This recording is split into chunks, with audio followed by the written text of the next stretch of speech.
Okay, I think we'll start, and if anyone else joins, we can just let them in as we get going. So thank you to everybody that's on the call, or for anybody that's watching this recording at a later time. Thank you so much for supporting this webinar today and the awareness that we're trying to create around endometriosis. Thank you very much. My name is Steph.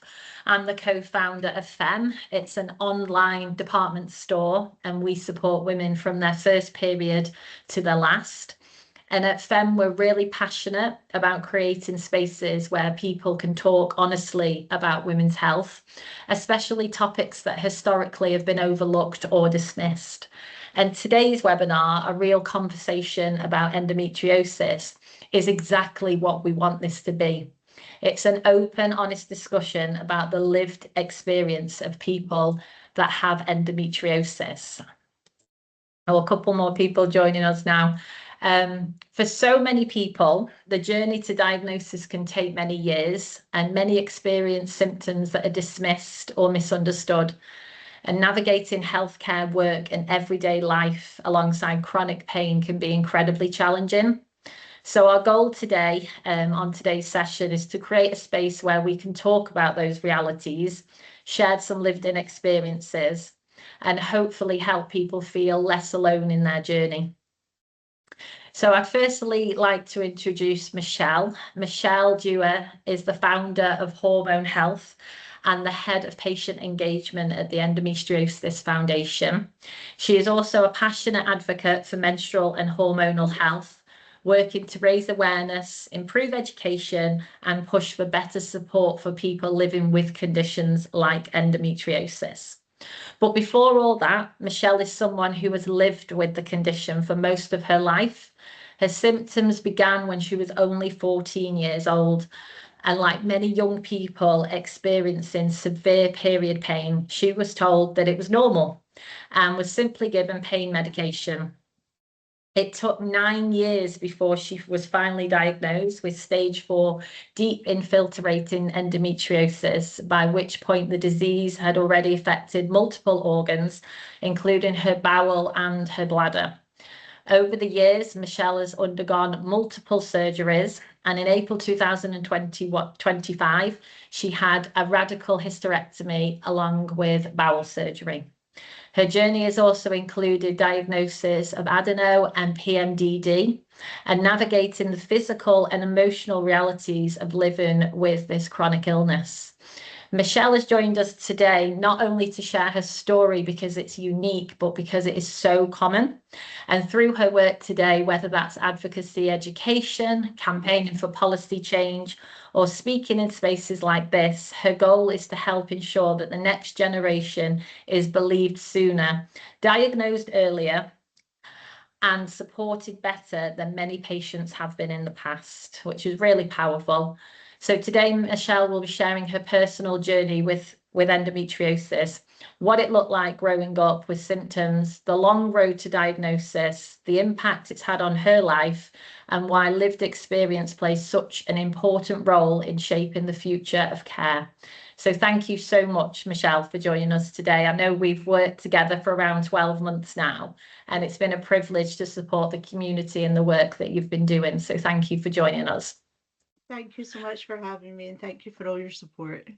Problem. And we'd also like to introduce Maisie. So Maisie has joined us today, and she is part of the Femme marketing team. She's our marketing assistant, and she's currently navigating symptoms that may be related to endometriosis, but does not yet have a diagnosis. Like many people early in their journey, she's experienced some uncertainty, some challenges in getting answers from healthcare professionals. And we really wanted to include Maisie in today's conversation because her experience reflects what so many people go through, questioning their symptoms, seeking validation, and trying to advocate for themselves within the healthcare system today. So today, yes, welcome, Maisie. Thank you so much for being so open and agreeing to talk today. I know you're still in the early stages, so thank you so much. So today we'll be hearing from both Michelle's advocacy and lived-in experiences and Maisie's current journey, which I think will create a really honest and relatable conversation for many of us listening today. So Michelle, to start us off, could you share a little bit about your own journey and what led you to become such a strong advocate for hormone health and endometriosis awareness? Yes. So, as you say, my journey started when I was 14 and it did present as bad periods. Very, very extremely sore periods. And I was actually hospitalised with a burst cyst when I was 14 as well. So I feel like there should have been a laparoscopy then and I should have been diagnosed then. But we didn't know there was a condition. So I'm growing up not knowing there is a condition, just thinking I had the short straw with period pain, and I stayed on mefenamic acid, which is the first kind of go-to that they go to first, which did honestly work for me for many years at a really high dose. We had to keep going back a few times, and then it was just a really high dose that I had to start taking 3 days before my period was due, and that would get me through it. And then at 23, I was in A&E 3 months in a row, admitted to the gynae ward, and on the third month, they finally agreed to do a laparoscopy, and that was where I was diagnosed with the stage 4 bowel involvement. And they had said before they went in, if it is endometriosis, because I was 23, you're too young, it'll be stage 1 if it is, and we'll just manage it with the pill. And I was like, just in so much pain, and I just didn't know what was happening. And I woke up and they said, okay, and they gave me the news, said, you're going into a chemical menopause. We can't do anything here. My mum asked about egg freeze and they said no, there was too many cysts around my ovaries, everything was just, so I was put into a chemical menopause at that point, then had surgery, then did manage to have one child in my 20s, and then it's been surgery after surgery. But I think the reason I am the way that I am now is because I didn't speak about it. I felt completely lost. I didn't know anybody else with endometriosis.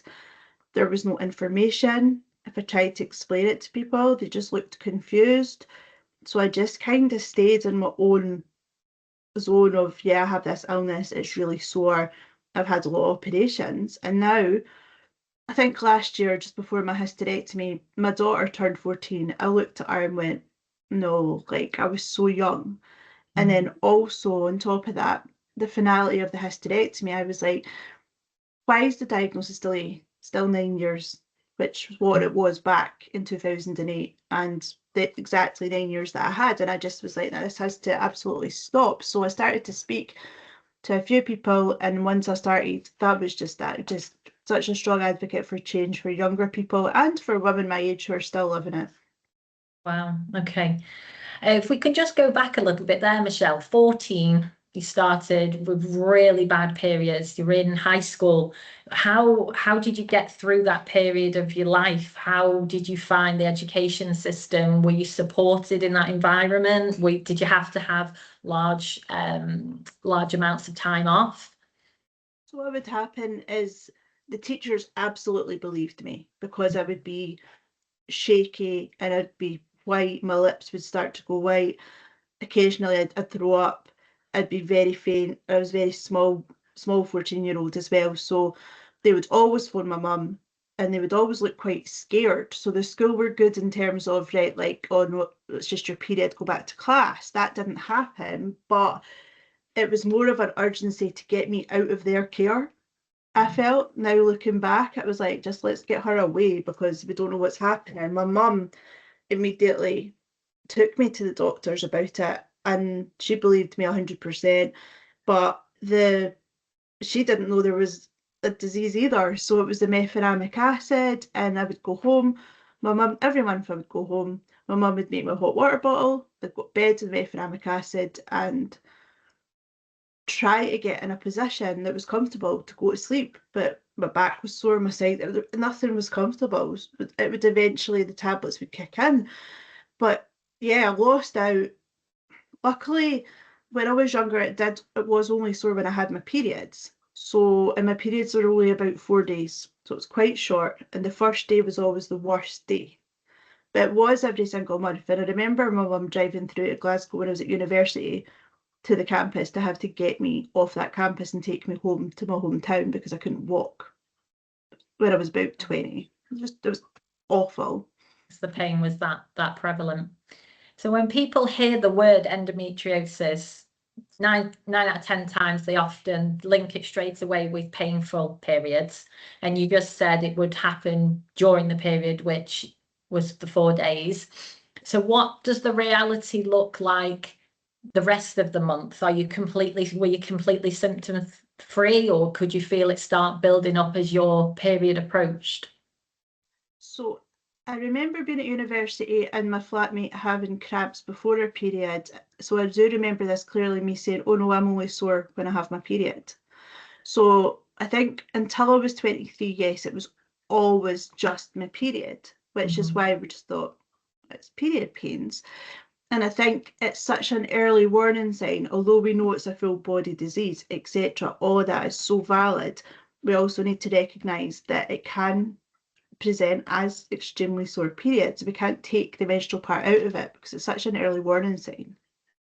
And what are some of the symptoms people might not realise could be connected to endometriosis that they could also be experiencing? So symptoms that I had during the period that I thought were normal was stabbing pains in like my rectum and inside my vagina. I thought these pains were normal. I had, this is actually, I didn't think this was normal. I was bleeding from my bowel from when I was 15, but I was too embarrassed to tell anybody. And it was only when I had my period. So I made this connection, but I just thought there might be something wrong with me internally.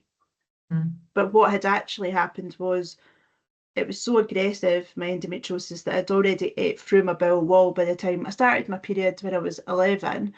So it had got, by 4 years to 15, it had already went through the bowel wall.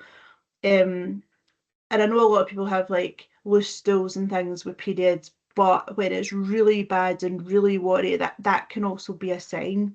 As it progressed and spread through my body, it became what we know as the full body disease. So there's the sciatic pain, that's pain going down my leg and everything. This is just my experience. And then it just, when I got the frozen pelvis, that meant that every time I moved, I was tearing my uterus basically, because the way they explained was it's like it goes like this when you move, but because mine's like that, and then it was like bowel, bladder, everything, and then my abdomen around it was obliterated by endometriomas. So when I was standing up, everything's tearing inside the adhesions and also my organs, which is why I got the hysterectomy in the end. And when we talk about the healthcare system and you are speaking to your healthcare professional about these symptoms that we're discussing now, are they linking them? Do they recognise that this is all linked to endometriosis, or can it just be so unique to the individual? It depends. It's like a lottery of who you speak to. So because I was diagnosed at 23, anytime I had symptoms, they would consider endometriosis being part of it with the bowel. They knew it was. I ended up having to get stents in my bladder. So they did do an operation and say this could be endometriosis growing over your ureter, because they knew in my notes it was really invasive. So with me, I would say yes, they did, but I had been referred to a specialist, BSG. Okay. So you were in the right provision. Yes, whereas if I'd stayed at the local hospital, no, I think I would have had a hysterectomy when I was 23. Wow. And that shouldn't be the way it is. We need specialists for everyone. Exactly. Thank you, Michelle. I just want to bring Maisie in a moment. Maisie, would you feel comfortable just sharing a little bit about the symptoms you're currently experiencing and what led you to start questioning whether it might be endometriosis related as well? Yeah, so I feel like Michelle, I started all my symptoms when I was very young, and straight away my mum was taking me to the doctors and I got put straight on the pill by the doctors. And then when I was around 18 and I came off the pill, I started to experience really heavy periods, really painful periods in the abdominal area. It felt like I was literally wrapped in barbed wire. And also I was having leg pain from my hip all the way down, and it was always in one leg. I don't know why, but it was. But the pain used to be so bad where I couldn't walk. Sometimes I'd struggle to walk, like you could physically see that I couldn't walk properly. I'd get sickness. I'd be bleeding through pads. When I was younger, I used to be sent home because I bled through my skirt and it was visible. But one thing that made me think about endometriosis was I found out that it ran in my family. But also I saw one doctor and she was amazing. And she was the only doctor that mentioned endo to me. And I tried to see her again and they wouldn't let me see her again. They gave me a different doctor and I feel like it just all went downhill from there. And then you feel like you're going round in circles, I Yeah. hear it so often. What was the reason they didn't let you see that doctor? Just capacity? Well, I requested to see her and then I got there, walked through the door and it just wasn't her.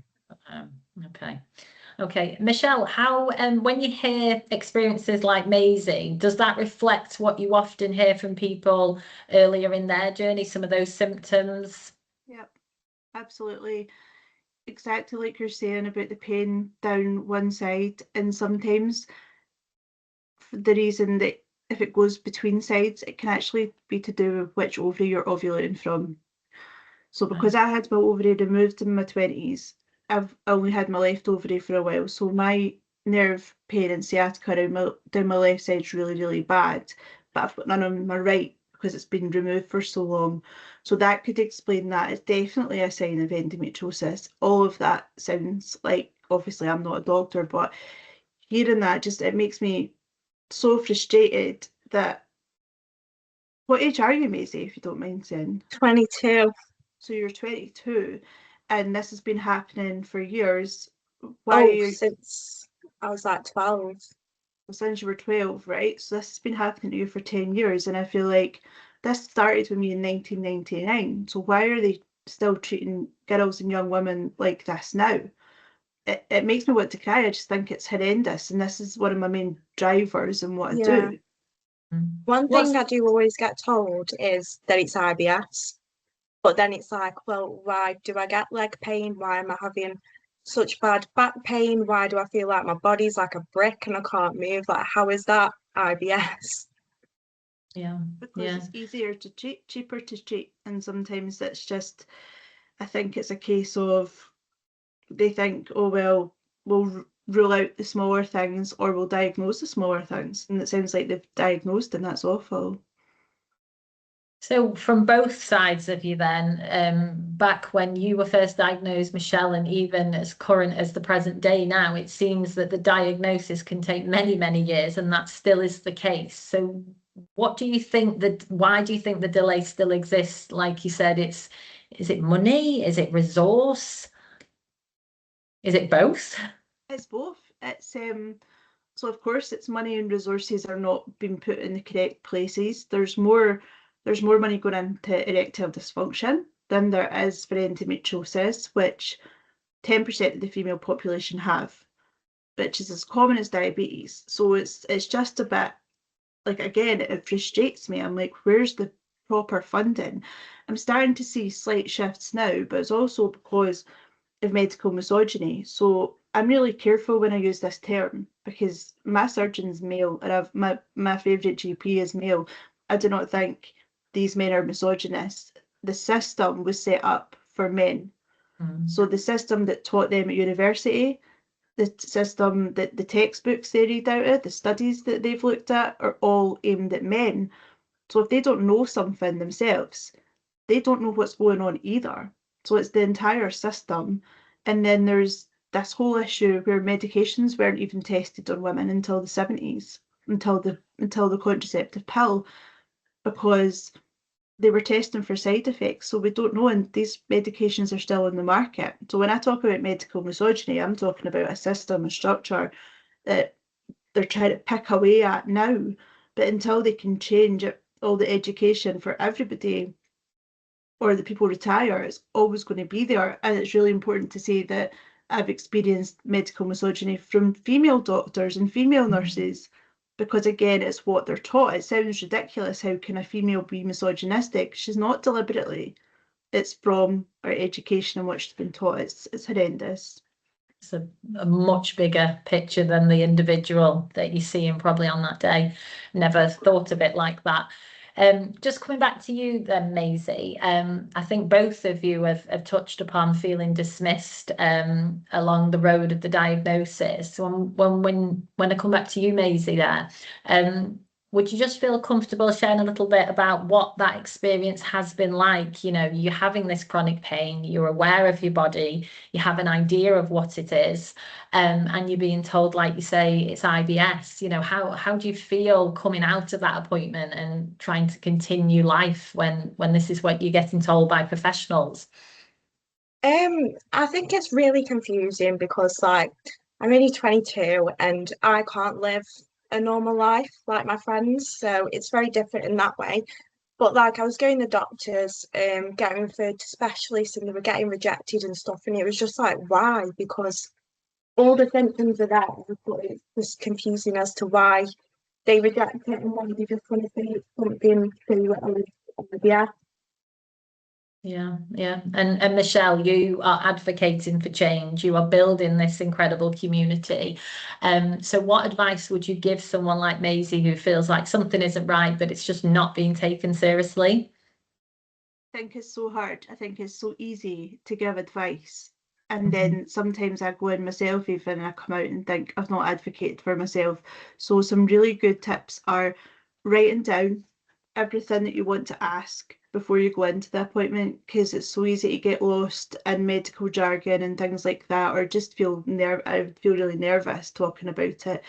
And then you have the right as well to ask to be referred to the BSG centre, and that's in the NICE guidelines.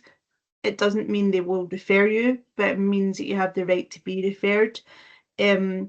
And also I can get some template letters and things across to you that really help, because if you start putting things like NICE guidelines and BSG centres and the doctor's like, right, they know their rights, they can often move a lot swifter, and that should not be the case. Everybody should be listened to. But that's how I would say in the real world that we live in now, that we're still in this situation, things like that can really help. And just keeping strong. Like it's so hard, like you say, not being able to keep up with your friends, missing out on things, and you're such a young woman, and it's awful. And I think the faster in your situation that this gets dealt with, the better, because then there's all other things you need to think about as well. My heart just breaks for you, Maisie. Thank you. Thanks, Michelle. The templates would be incredible if you could share them. We could add them to everybody that's listened to this call, and we can send some support documents out afterwards. I mean, some of these appointments are 10 minutes, you know, when you go to see your GP and you feel rushed through them. So when you talk about templates, is that something that you encourage to take in and leave with the doctor? Is it something you forward to reception? How does that work? So I would probably take them and give them to the doctor personally at an appointment, Okay. alongside just writing down the main points that you want to talk about, then leaving the templates with the doctor in case you give them a reception, they get lost, etc. We all know what it's like at the doctor's surgery. Most months I'm chasing my prescription and I'm like, I get it every month, what's going on? So give it to the doctor and then ask for a follow-up appointment as well, to see that it has been followed up. And also, if you feel like the doctor's not listening, and I know you've done this already, ask for a different doctor, but obviously you've done that and then you weren't given her. So there's still only 2 doctors I'll see at my surgery, and that's as a person who's diagnosed. Does that make sense? So I would keep trying to get an appointment with her, because obviously you feel like you can talk to her. And give her all, or just ask her, you know, like, can you have a look into this endometriosis for me, please? And take it from there. But no, definitely get templates over.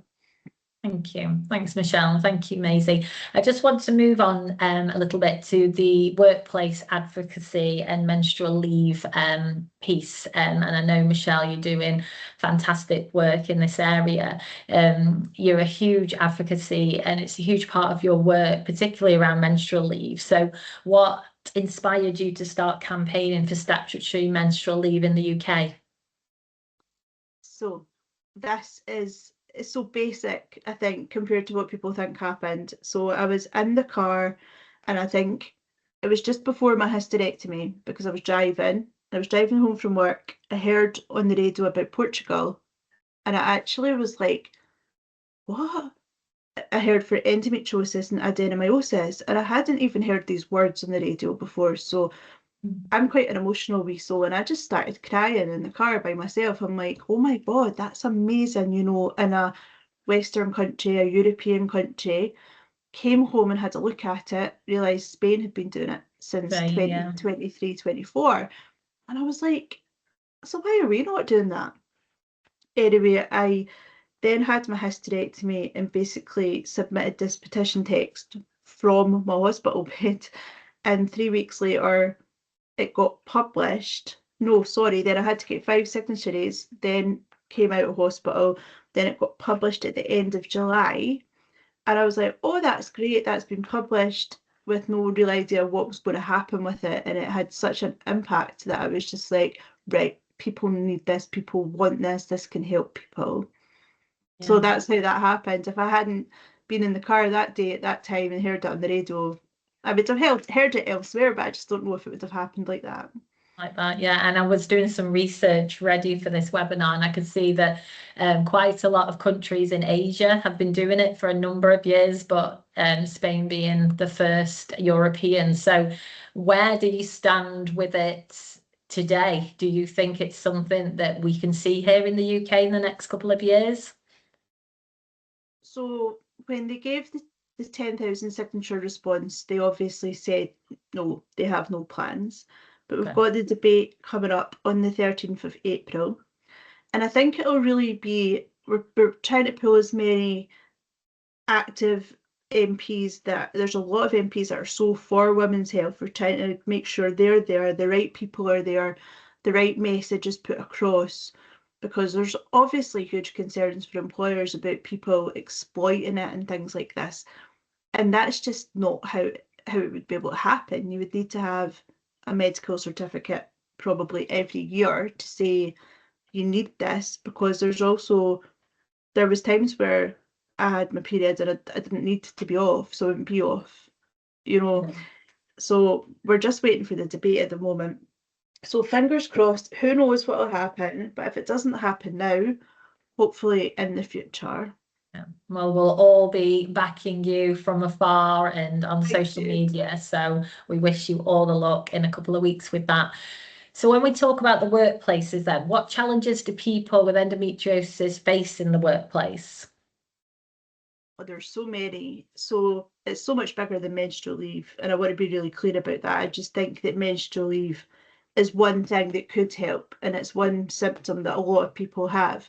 For example, I've had a hysterectomy. I'm never going to need menstrual leave again. There's other things that would help in the workplace for people who have pain outside of their period and things like that. There's so much needed. I think everybody needs to have an individualized plan at work, because some people can have really bad pain during ovulation but be fine during their period, and the leave could be more appropriate then. So this is such a starting point. But I have experienced a bit of negativity like you do with anything, and I was in Glasgow doing one of the tour dates, and an older woman, said to me, said to me, no, you just get on with it. And I said, right. I said, but what if you can't get on with it? And she said, well, you just do. And I said, but what if you're in hospital every month and you've got a morphine drip? Do you just go to work? Do you just take the morphine drip with you? Or do you get the bit, you know, obviously I was being a bit disingenuous, and she just looked at me and went, because I think people do not understand how sore it is. Now, no, not everybody's in hospital every single month, but there are people who are, and this could stop, hopefully, absence triggers, women's independence. We're losing our financial independence with everything else that's going on, or having to go part-time, or having to become self-employed, and it's just, it's not okay. Yeah, Not okay it's at not all. okay.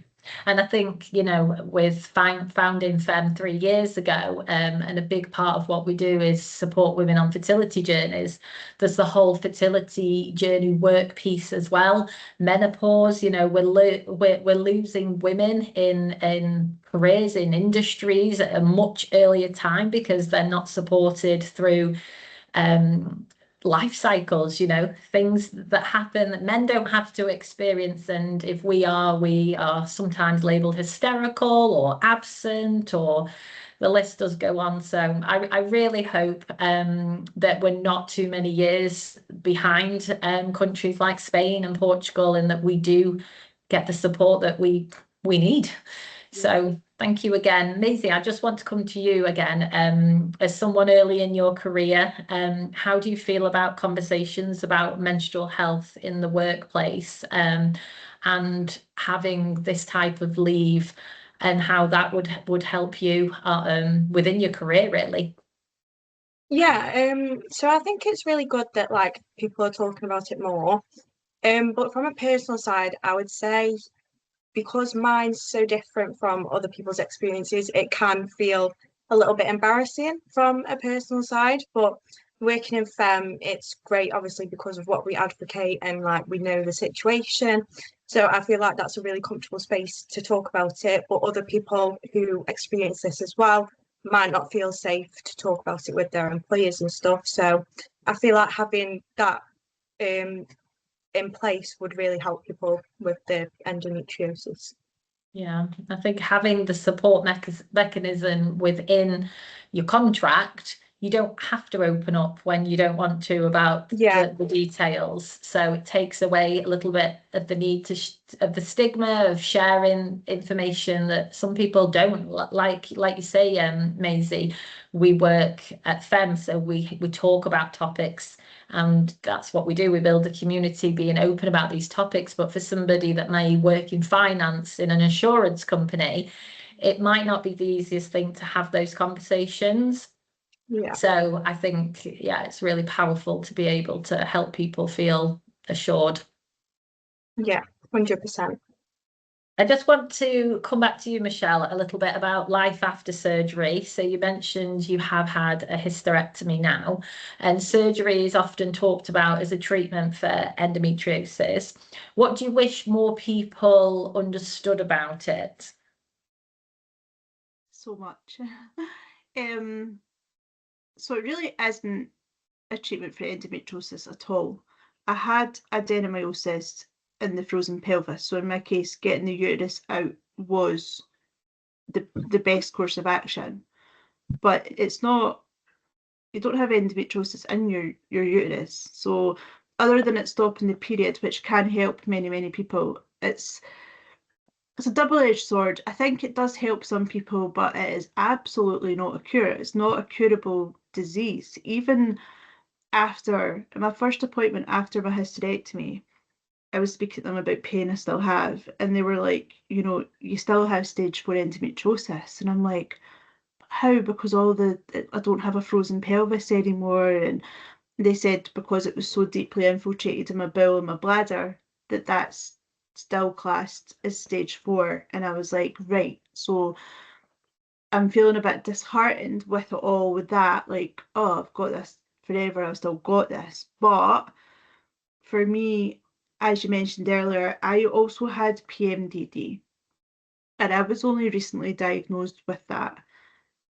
But I knew I had premenstrual syndrome for years and years and years. I was terrible before my periods. I was anxiety, I was having mood swings, I was crying. It was all the symptoms really amplified. So because I had one ovary left, my surgeon removed the ovary for PMDD. I had to get some permission from other departments and things like that. So for me, then being put on HRT, and then that stabilized, and it took a few months to get the right dose, but it honestly has changed my life for the better, 100%, but not in terms of endometriosis. Okay. So it's But not the solution, but it does so it contribute. Depends on the individual case. So for example, we know that endometriosis is got its own estrogen supply. But me having my estrogen patch on is then feeding the endometriosis that's still in my body. So I have issues with patch change days and things like that. And like you can see just now I move a lot because there's still pain. And I found a way around that, which is actually, if anybody is on HRT patches, I found a little life hack. If you keep your one on, then you shouldn't get the spike and then take it off a day later.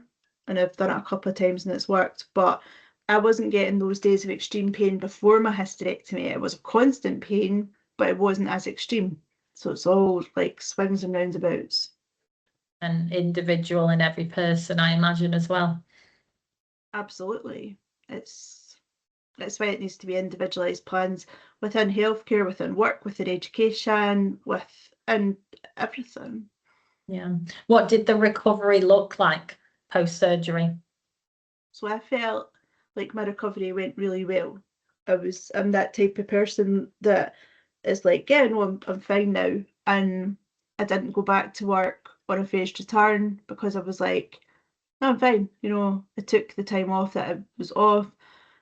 And 2 months later, I got my daughter and said, yeah, let's fly to Italy and do a bit of backpacking around, right? So that's just the kind of person I am. I'm like, let's move on with life. But then I had to stop and take stock physically and mentally after that. So we got back from Italy and my whole body was just, my arms, my legs, everything was sore. And I was like, right, have I totally overdone this? I started wondering if I had fibromyalgia, and then I had to just kind of accept, and my mum helped me with this. I had major surgery, Yeah. and I'm trying to just like run about living a normal life because that's all I know since I was 14 is, okay, you're in pain, it's fine, we've got to function. Mhm. And then I felt really prepared emotionally for the hysterectomy as well, but I found that I couldn't delete my period app. So I was getting notifications saying your period's 210 days late, and I just couldn't delete it. So I've not needed therapy about it or anything, but it was just a really different experience than what I had imagined it to be emotionally. I think pain alone is such an isolating experience. You can become irritable, you can become quite lonely, never mind with the surgery and healing and, like Maisie said, missing out on things. It's devastating to hear both of your journeys, and we hear it every day from our community, which I just wanted to move on to what support looks like. So we've already touched upon the healthcare system, not having the provisions in place that we women need when it comes to the workplace. So when we talk about support, Michelle, what does that look like? Where do you suggest or point to people to go where you feel heard, you feel supported? I know you have your own community group. So I don't actually have a community group as such. I've got my community and I try to post a lot of useful practical information, letting people know their rights and things like that, or how you can explain this illness in a new relationship, and I post out a lot of that. But I rely really heavily on your endo events. So they're a company that do support groups and events through the country. And the company themselves, and I know the owner really, really well, Laura Potts, I have never ever felt understood really by anybody until I found the online community with people with endometriosis. And that's one that I would absolutely recommend. And then obviously we've got the charities as well. So I work for the Endometriosis Foundation, who are doing lots and lots of work behind the scenes at the moment, but there's going to be more support groups and opportunities coming up there as well. So that's the ones that I've found helpful, but there's so much online, there's so much to look at. That's a couple that I would recommend strongly. Thank you, and we will share them post this webinar. So thank you very much. Just coming back to you then, Maisie, just hearing Michelle speak today, what resonates most with your experiences so far? I would just say like the emotional side, like it can be really confusing, really isolating, and I'm very much just ignore it, go on with life. So yeah, it can be, I think, very hard emotionally, but also like hearing other people talk about their experience, it makes me feel like I'm not going insane, even though the doctors make me feel like I'm going insane. But hearing other people that have got diagnoses and stuff, it does make me feel like I'm not mental. It is actually there, and I shouldn't just ignore it. Yeah, thank you, Maisie. And Michelle, if someone attending today or listening today feels dismissed or unsure about their symptoms, what message would you want them to leave with? Just keep pushing, keep advocating for yourself. I always say this and follow up by saying we should not have to be advocating for ourselves. We should be listened to. But like you just said there, Maisie, it is so isolating. We become very, very resilient very, very quickly because we're like, okay, this is my life, but I need to keep going. And that's something as young as your age, I was the same. I was like, well, it is what it is. But it's not. It needs to be checked. And anybody listening that isn't diagnosed and feels like they might have it, just obviously we'll get the templates over, but just keep advocating for yourself. Speak to people that you can find. The online community is fantastic, and I don't know, it's really, it is actually quite emotional. Just hang on in there, like there's a light at the end of the tunnel, and hopefully I do feel like things are very, very slowly, but are getting a little bit better and progressing. So fingers crossed. Thank you. Thank you so much to Michelle and Maisie for such an honest and important conversation. And thank you to everybody that's joined today. Conversations like this are so important in raising awareness, helping people feel seen, supported in their health journeys. And if today's conversation has resonated with you, we really do encourage you to continue learning, sharing experiences and advocating for better support and awareness for all women, really. So after this session, tomorrow we will share the resources that we've spoken about, where you can follow Michelle, where you can follow Femme, and we would love to hear from you. If there are any questions, do pop them in the chat, and we can always come back to you personally with them as well, because we do want to hear from you. But thank you so much for your time today. We really do appreciate it. Thank you. Thanks, Maisie. Thanks, Michelle. Thank Thanks. you.